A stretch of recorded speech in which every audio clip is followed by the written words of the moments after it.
ஒரு அழகான ஒரு ஸ்டோரிங்க. அதுவும் விழிப்புணர்வு ஸ்டோரி. ஒரு அப்பாவும் பையனும் ஒரு கழுதைய 2 கழுதைய ஓட்டிட்டு போய்கிட்டு இருக்கிறாங்க வேறு ஊருக்கு. அப்போ போய்கிட்டு இருக்கும்போது அந்த ஊர் மக்கள் பார்த்துட்டு, உங்களுக்கு 2 பேருக்கும் அறிவே இல்லையா? கழுதைங்கிறது பொதி சுமக்கிறது. அதில் ஏறி போக வேண்டியது தானே அப்படின்னு சொல்கிறாங்க. சரின்னு சொல்லி 2 பேருமே ஏறிட்டு போகிறாங்க. அப்புறம் அதே ஊர் மக்கள் கொஞ்சம் தூரம் போன உடனே, உங்கள் 2 பேருக்கும் அறிவே இல்லையா? கழுதை பொதி சுமக்கிறது தான். அதுக்காண்டி நீங்கள் ஏறி போடுறது ரொம்ப தப்பு இது அப்படின்னு சொல்கிறாங்க. உடனே 2 பேரும் இறங்கிடுறாங்க.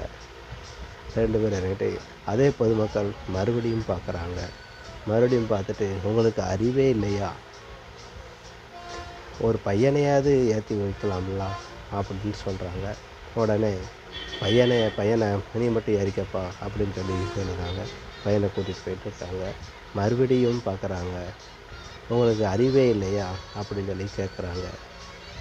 வயசானவர் நடந்து வராரு, நீ பாட்டு ஏறி உட்காந்து வரியப்ப அப்படின்ட்டு.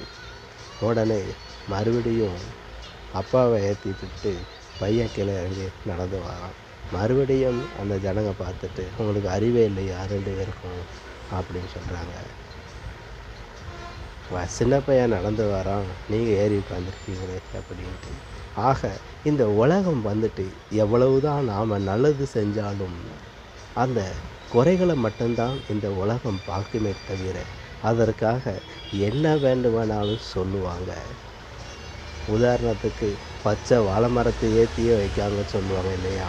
அந்த அளவுக்கு என்ன வேணாலும் சொல்லுவாங்க. ஆனால் கேட்குறது என்னமோ நம்ம மனசில் நல்லபடியாக என்ன தோணுதோ அதை மட்டும் திங்க் பண்ணி நம்முடைய மனசாட்சிக்கு விரோதமில்லாத காரியத்தை நாம் முன்னிருந்து செயல்படுத்தினாலே போதும். நெகட்டிவ் வேர்டுகள் எல்லாருமே நாம் தவிர்த்து விட்டு செஞ்சாலே போதும். நாம் கண்டிப்பாக வெற்றி பெறுவோம். நன்றி.